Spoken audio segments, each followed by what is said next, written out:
Sir दिक्कत यह है ना कि मैं खड़ा इसलिए हो गया था कि मेरा हाइट कम था, और हमारे यहाँ नहीं, सही बात बता रहे हैं सर, और हमारे यहाँ सर बुद्धि से लोग अगली बेंच पे नहीं बैठते हैं, लाठी से बैठते हैं सर। तो मैं हमेशा पीछे बैठता था, तो सर अक्सर कहते थे बेंच पे खड़ा हो जाओ, इसलिए खड़ा होने की आदत है। और चूंकि सर कहते थे बेंच पे खड़ा हो जाओ, तो मुझे बड़ा एम्ब्रेसमेंट फील होता था। उसी दिन हम तय कर लिए थे, कुछ भी हो जाए अपने टीचर से तो अच्छा होंगे, हमेशा टीचर से ही कंपटीशन। अच्छा, we'll bring it back जागी एक मिनट। मेरा दो सवाल इन्होंने उठाया है, देखिए इसको समझिए। दिक्कत क्या है कि अक्सर हम लोगों के ऊपर ये आरोप लगता है। सर अभी एक सिनेमा आया है, लिपस्टिक अंदर बुर्का, वैसे भी लिपस्टिक अंदर कुर्ता कैसे हो सकता है? देखिए जहाँ जो प्रॉब्लम है उस प्रॉब्लम को आइडेंटिफाई करना चाहिए, और मैं बिल्कुल इस बात से सहमत हूँ कि सेलेक्टिव जो चीज़ है वो लिबरल कैसे हो सकता है। कोई भी चीज़ पे अगर हम सेलेक्टिव पोजीशन ले रहे हैं तो वो लिबरल नहीं है, वो एग्जैक्टली जो है ना वो पॉपुलिज्म है।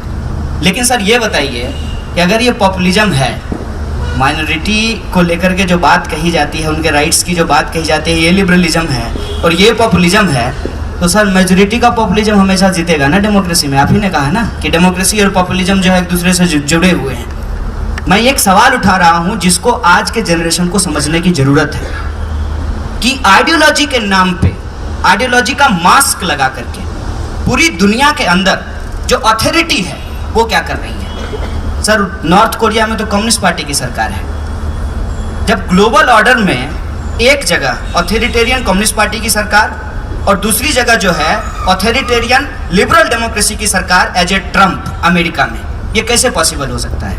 अगर हम पॉलिटिकल इकोनॉमी की बात करेंगे, पॉलिटिक्स और इकोनॉमी को यदि हम जोड़ करके देखेंगे और जब हम ग्लोबल ऑर्डर को समझने की कोशिश करेंगे, तो एक बात तो सर हम मोटा मोटी समझते हैं, हम इकोनॉमिक्स के स्टूडेंट नहीं हैं, कि ग्लोबल ऑर्डर में जो कैपिटलिज्म का क्राइसिस है उसमें हो ये रहा है सर, मेहनत करने वाले लोग, इसको राजनीति में भी इम्प्लीमेंट करके देख लीजिए, और सर आप एकेडमिक्स में वहाँ भी देख लीजिए, जो शिष्य या शिष्या गुरु जी के सबसे प्रिय होते हैं उनको जल्दी एडहॉक और परमानेंट मिलता है। सर मिलता है कि नहीं मिलता है?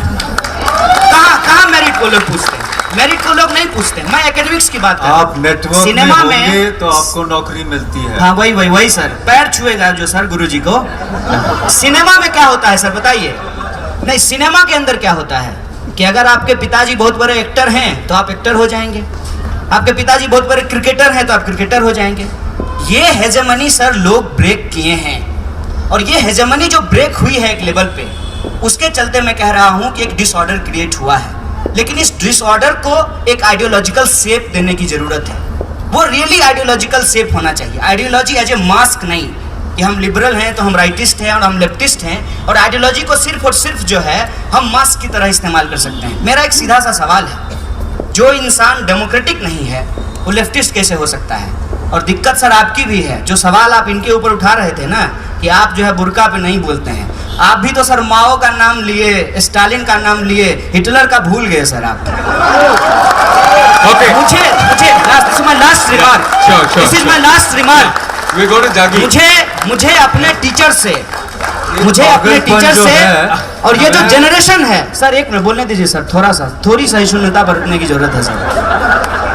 मुझे अपने टीचर से और उस जनरेशन से सिर्फ एक बात की शिकायत है, आज जो हम झेल रहे हैं ना सर, आप ही लोग जिम्मेवार हैं, वही जनरेशन जिम्मेवार है। Okay. मैं ये कहना चाहता हूँ कि सोसाइटी के अंदर जो प्रॉब्लम आज हमारे सामने है वो ये है कि एक प्रिंसिपल्ड आइडियोलॉजिकल सोसाइटी का निर्माण हो, और समाज के निर्माण के बिना राष्ट्र का निर्माण नहीं हो सकता। Okay, the JNU campus has shifted to Bangalore.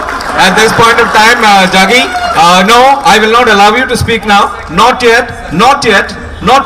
In time, not yet. Harish is sounding like Orno Abya. In time. I just want to say one little thing.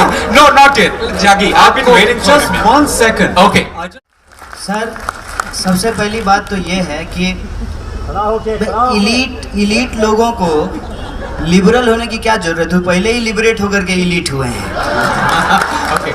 मेरा ये कहना है सर, आज के समय में जो स्पेस की लड़ाई है, हम उसको लिबरलिज्म के साथ रिड्यूस नहीं करना चाहते हैं। सुनी सुरी कोई इलीट महिला नहीं है। रोहित वेमुला कोई इलीट लड़का नहीं था। और ये जो आपके बगल में गोविंद पानसारे साहब की हत्या हुई, वो कोई इलीट आदमी नहीं थे। एक बात जो बार बार रिड्यूस करने की कोशिश की जाती है कि जो एक्टिविज़म है, जो सोसाइटी के अंदर सोशल ट्रांसफॉर्मेशन के साथ लड़ा जा रहा है, अगर वो इलेक्शन में अच्छा नहीं कर रहा है तो उसका एक्टिविज़म बेकार है। मैं ऐसा नहीं समझता हूँ sir.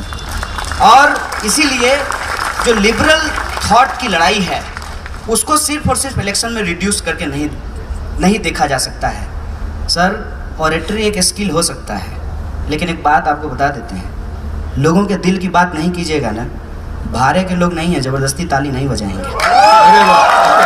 Okay, on that very popular note, I must say that this